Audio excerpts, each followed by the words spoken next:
kind of came to the same conclusion we did, that kind of color and flavor go together. And that color definitely sells. So the color gets them to carry them out the door, and the flavor gets them to come back in the door for another round. Yeah, that's unbelievable. That redness, you go into these grocery stores and that, man, they look like they're pears in there. They don't have any color whatsoever. This is unbelievable. Yeah, and as he said, he raised a good peach before. He was proud of those peaches in that load he had before. That's but right. He said we're in a whole different ball game now. Yeah, my name is Jim Halbeisen, and this is my opinion. My name is Jim Halbeisen, and we're here doing the Growers Mineral podcast. And we're in early March, and this time of year we get a lot of discussion about frost protection in different types of crops, particularly vegetables and fruit tree crops.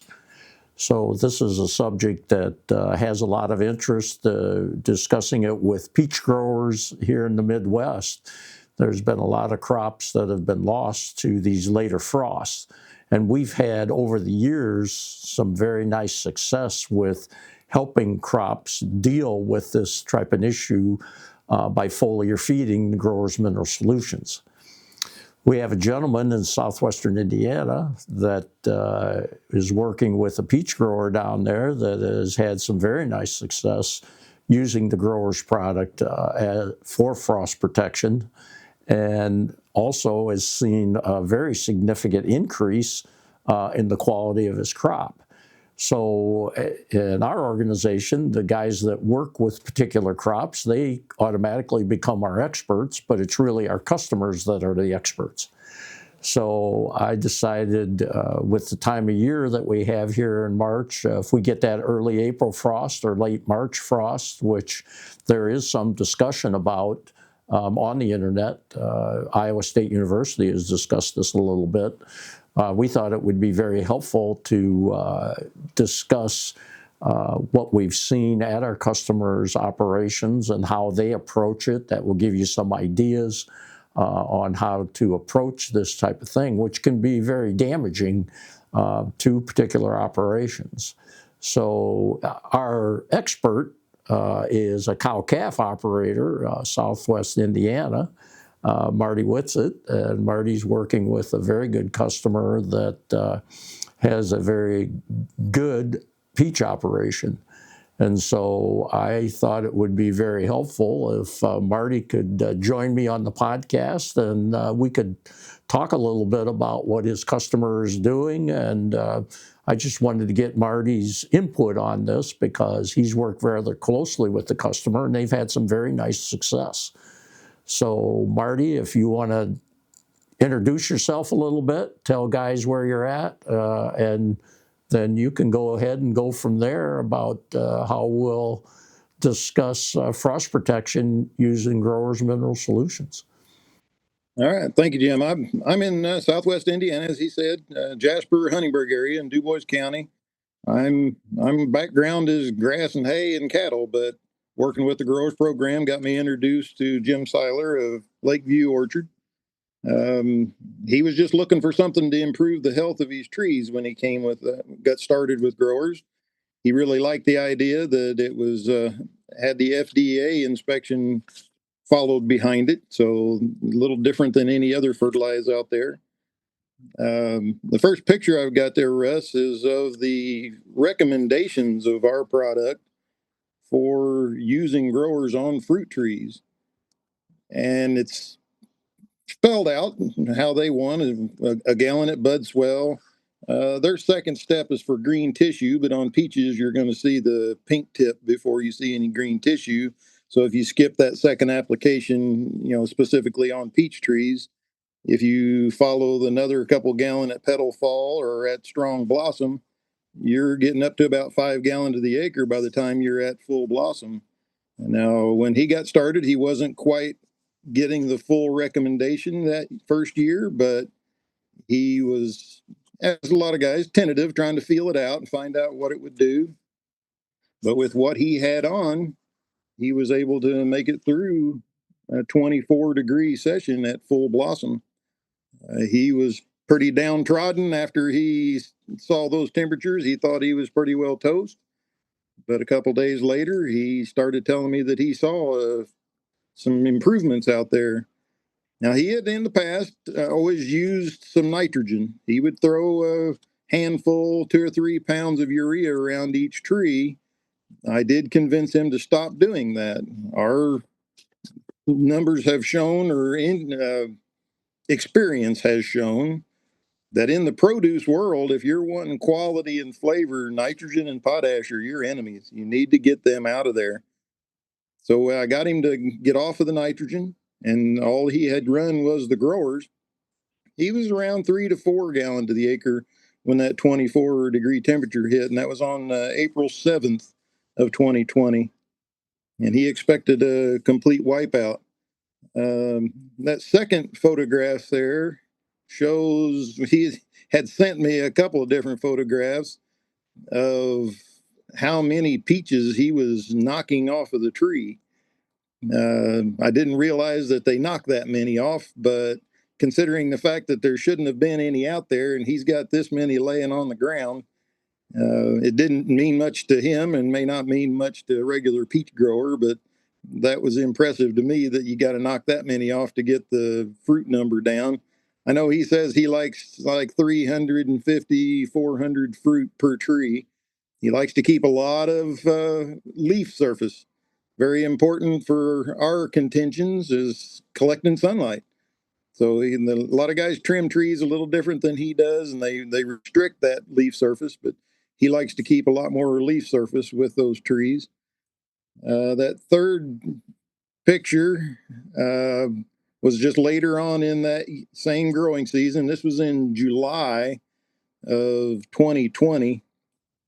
He was just out in the orchard that day after a little thunderstorm, and considering the fact that there shouldn't have been anything out there, you can see fruit hanging on that tree. And of course, he aligned it just right to have that rainbow coming down to the pot of gold, as he called it, at the end of that.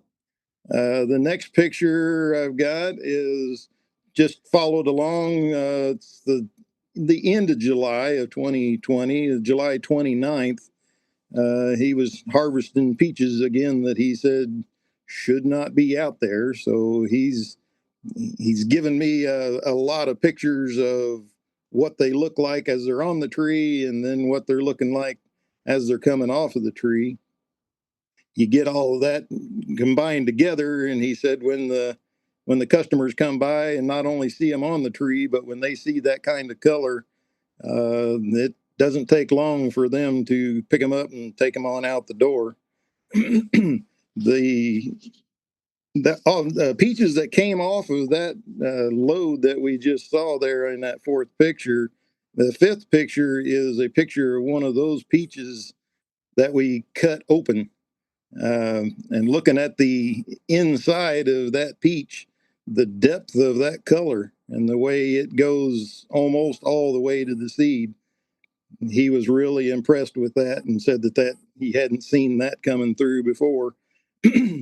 And he said all along the color, the flavor, and the shelf life, they all went along.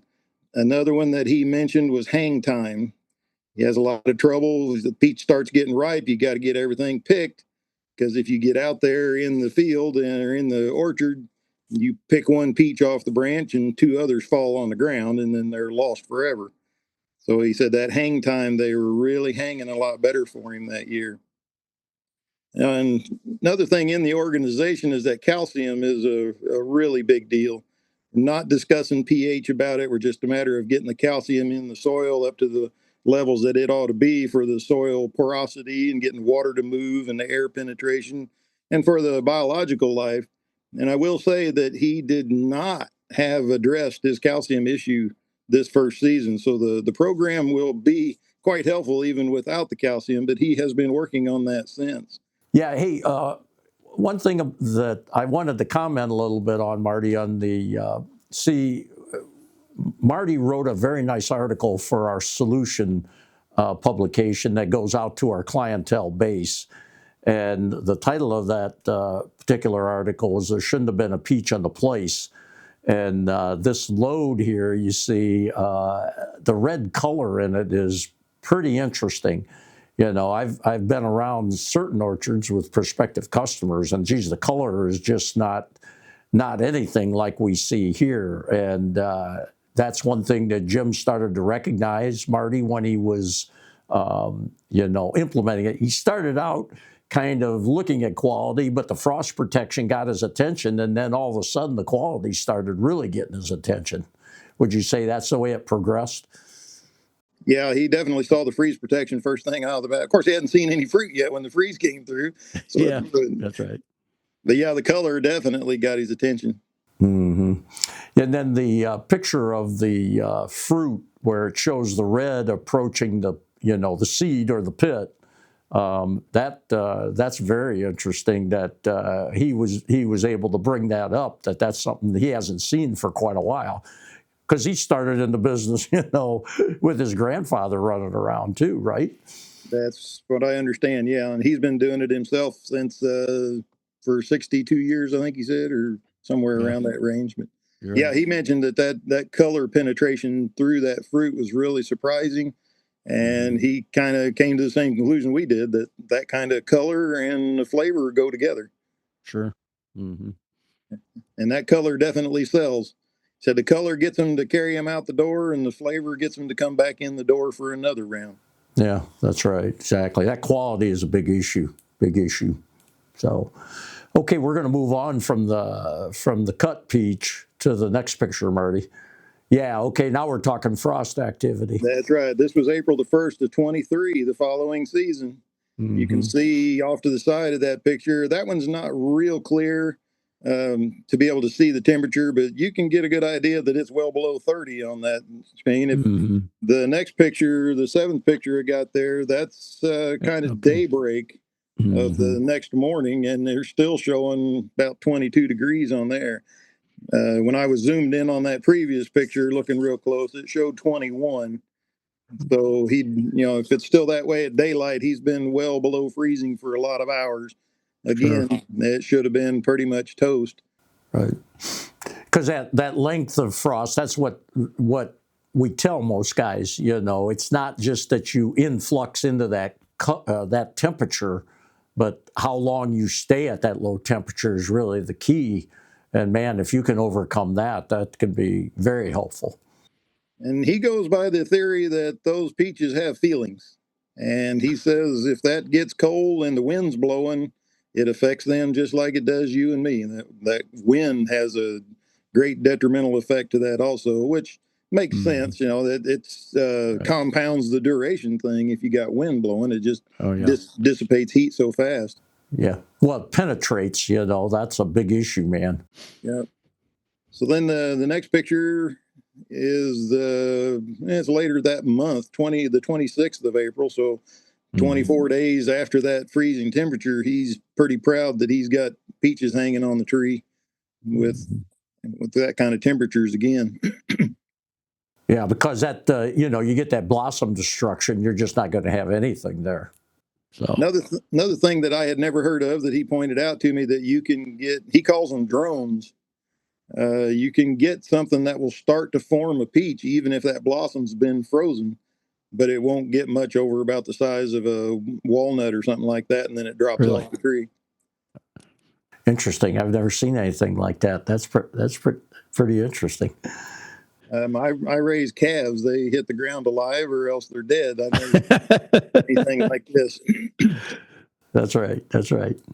The next picture was the 9th of June in 23, Mm-hmm. and that's what he had commented with that picture, that it's kind of a running joke now. He'll snap me pictures, and he'll always put some kind of caption on the pictures now saying, "I wish I could get some color out of this grower Yeah. stuff." Yeah. That's unbelievable. That redness. You go into these grocery stores and that man, they look like they're pears in there. They don't have any color whatsoever. This is unbelievable. Now, the next picture, he sent a comment along with that said, if you get 4 gallons of growers on before the freeze, you can pick peaches that look like this. Yeah, excellent. Again, you get that color situation. That's and look how uniform that is, man, all the way across there. Right. And he's commenting that he's seeing a whole lot healthier tree. I mean, it's hard for him to put into words what he meant by that. I've quizzed him several times of what he meant by that he Yeah. was looking for better health in his tree. And he's like, well, you can just see it. I'm like, well, that's like me looking at a healthy calf or one that don't look healthy. I can see that quicker than somebody that's Yeah. only ever raised peanuts all their life. It's just when Yeah. you're around it all the time, you just know what a healthy one looks like.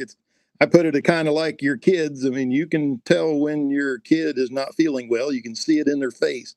So I That's guess right. he can see it in the face of those peach trees. See, one thing that is kind of striking me while we discuss this is, using growers as a starter on a crop, like in the field on corn or soybeans or whatever. It goes back to the health of that individual early in the season. You get those early sprays on looking for that frost protection, but the vigor you're putting into that tree is quite obvious when you see this kind of color too. So it's the old saying, a run hog is always a run hog. Once it's been injured, no matter what you do to it, you're never going to make it into anything that's going to be productive. See, it's the same way with this peach tree, I think. Look at that color. It's just fantastic. For an added comparison, that next picture I've got, the 11th picture, There you he go. found this in his phone, and it got his attention because he was picking in the same place in his orchard when he found this photograph. So we're in the same variety, Right. and then go on to the next picture, the 12th picture. It's the same variety in the same location in the orchard, and you've got a big color swing from Unbelievable. before he was in growers until with the growers program. Mm-hmm. And this was 23 that he took this photograph. Mm-hmm. Yeah, that that's pretty interesting that came up to him. That's kind of a confirmation of what's actually going on. Well, yeah, and as he said, he raised a good peach before. He was proud of those peaches in that load he had before. That's But he right. said we're in a whole different ball game now. Mm-hmm. See, that's one thing, Marty, with guys that I always say to them, hey, if you're a farmer and you're still in business, you're a good farmer because society is dictating that food is not that important and they're trying to run you out of business. We're not going to make you a better farmer. We're going to make you better at your trade, at what you're doing right now. And see, when guys recognize that, that's a big plus for them. Well, it changes your thinking on a lot of things too. When it starts, when things are obviously different for you, you've got to start thinking different. Right. But one of the big ones that he noted was the real early peaches. The first ones to get ripe are a cling peach, and he called them a junk peach. He said the quality's not there. They're not that great of flavor. Then they're cling. You can't get them off of the seed. But as an orchard, you don't want to be without them because if people start going to somebody else's orchard, they may just keep going there the whole season. So he raised them too. Now, he said before growers, when he would pick them, again, this is why he's saying the quality was so bad, was that if he didn't get them sold out the front door in 24 hours, he was usually tossing them out the back door because they were starting to get bad already. But with the growers now, he's telling me that he's marketing about 90 to 95% of those junk peaches, where he used to throw 80, 85% of them away. Yeah. So he's definitely improved the income there, and he's even noted a couple times to me that they seem to come off of the seed a little bit easier, and they're not as tight of a cling as they used to be before he got on growers. Yeah, see, this is, they're starting to see this investigation into this rhizophagy that we'll talk about eventually, and getting the nutrients into the plant through the biological life in the soil. There's something that speaks to the quality of the tissue when you do it that way. That's the way the system is designed to go through the biological life. And then when we short circuit it by piling on fertilizer and using these different, insecticides and fungicides to try to get the crop through, we got to get the health back. See, and this matches up with the human element as far as dealing with systemic disease like cancer, trying to get the biome in the body to work with your own body to try to overcome that adversity. And see, this is basically what's happening to Jim. Yeah. Yeah, he had mentioned also that he had went to an older gentleman that had an orchard yet, but wasn't able to keep up with it quite like he should. Him and his son-in-law went and helped this guy harvest his peaches for him. And they said they threw their shirts away when they got done picking because their yellow shirt was about half red with spider mites. This guy Really? had so many spider mites. Now, Jim said he'd always kept his under control, and he kept telling me about these spider mites. And I said, I want to see one. I didn't know what he was talking about. So when I was in his orchard one day, he goes over to the tree and he's searching and searching. And he says, well, there's one. But it's dead. And he found a couple of more that were dead. And then we went to a different part of the orchard, and then he found some live ones. And he realized that he had sprayed the day before where we were looking. And he come to the conclusion that the growers smoked those spider mites. And he has finally he said it took him a little while to get the courage and the backbone, but he put a spray of growers on and eliminated spider mites with no miticide. So that stuff at that time, he was talking almost $500 a gallon for miticide, and he does not use any anymore. Yeah. See, the establishment is saying you can't do that, and these botany biologists that are working with this rhizophage or feeding the crop through the biological is saying that once you build the immune system of that plant, your ability to deal with that adversity is significantly better. And again, this is what we've tried to tell guys. Hey, we're not going to eliminate all this stuff, but if we can cut this down and cut that input cost down quite significantly, you're going to have a lot more profitability, but you've got a healthier tissue too, which is going to be a better feed value. And he has noted numerous times. He sent me some photographs also that I didn't add on here, but when he's pulling peaches out of the cooler, been in the cooler for 12, 15 days, pulls them out, sells them right out the front door as number ones, as though they were just picked that day. Sure. But you look at no nitrogen being applied, and for that season he didn't buy any miticide. He more than paid for the cost of this grower's product just by what he saved in not using those. But when you add in the marketing of peaches that he was throwing away, and less of them hitting the ground when they fall off, he's a happy camper. Yeah.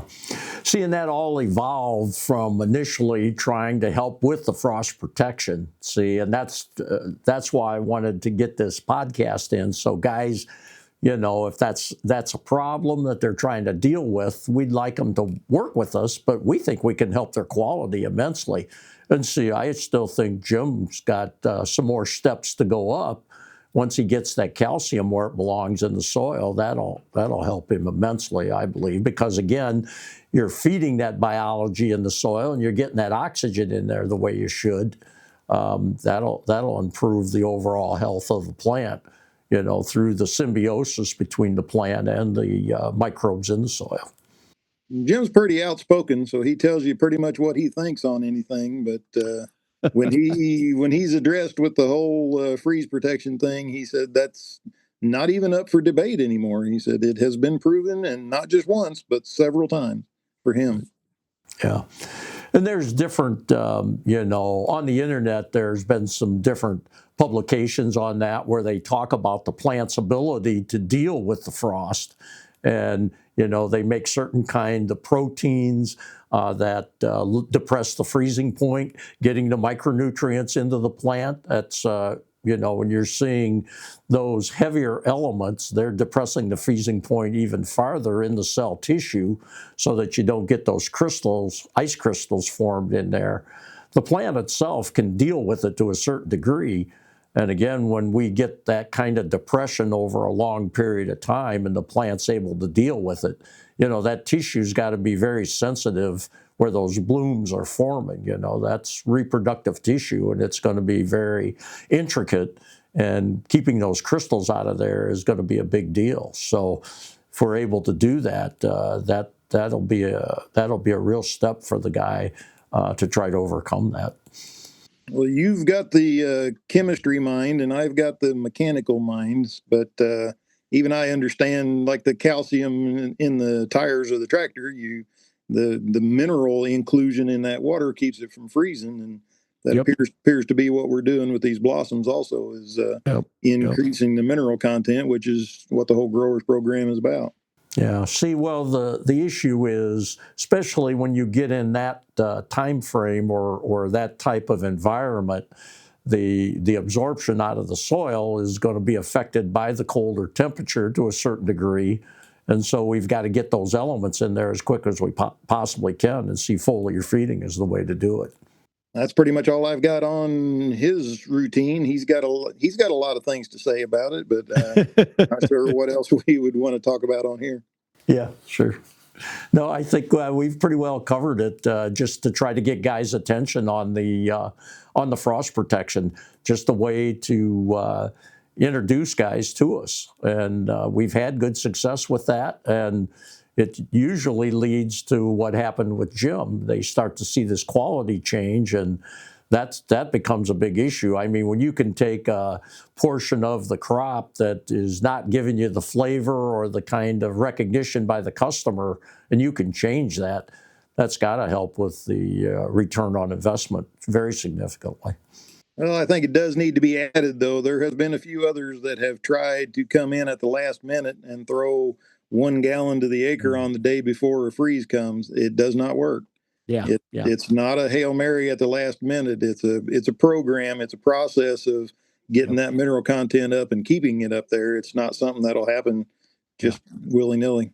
Yeah, no, that's right. It's that's definitely going to work. Like, everybody's looking for that home run, at the last minute, and see, you could get lucky. We've had guys spray vegetables and have that happen to them, but like you said, really, you've got to give the crop some time to work with it and get that in there, And if it's a point in the season where you just found out about us and you want to try something, the quicker the better.